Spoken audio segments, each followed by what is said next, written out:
अम्बे भवानी के जय जयकार, दुर्गा भवानी के जय जयकार। अम्बे भवानी के जय जयकार, दुर्गा भवानी के जय जयकार। सगड़ो मिथिला झूम रहल छै, सगड़ो मिथिला झूम रहल छै। एलखिन मैया सिंह सवार, अम्बे भवानी के जय जयकार, दुर्गा भवानी के जय जयकार। अम्बे भवानी के जय जयकार, दुर्गा भवानी के जय जयकार।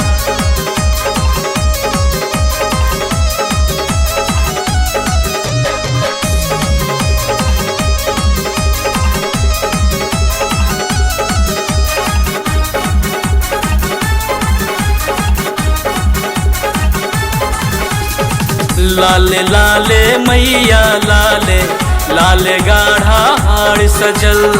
जगमग जगमग दीप जड़ल छे, चम चम चम दरबार सजल। लाले लाले मैया लाले, लाले गाढ़ा हार सजल। जगमग जगमग दीप जड़ल छे, चम चम चम दरबार सजल। माथ मुकुट अनुपम लागे, माथ मुकुट अनुपम लागे।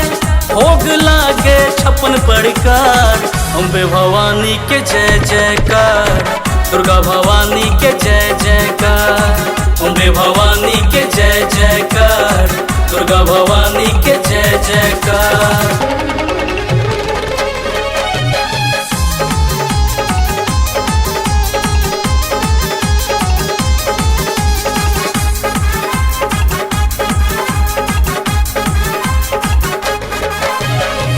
मैया के सेवा में अब तक भारी भीड़ जुटल। सुने छथिन सब हक विनती, उनका सा नहीं कियो छुटल। मैया के सेवा में अब तक भारी भीड़ जुटल। सुने छथिन सब हक विनती, उनका सा नहीं कियो छुटल। महिषासुर मर्दिनी कहावे, महिषासुर मर्दिनी कहावे।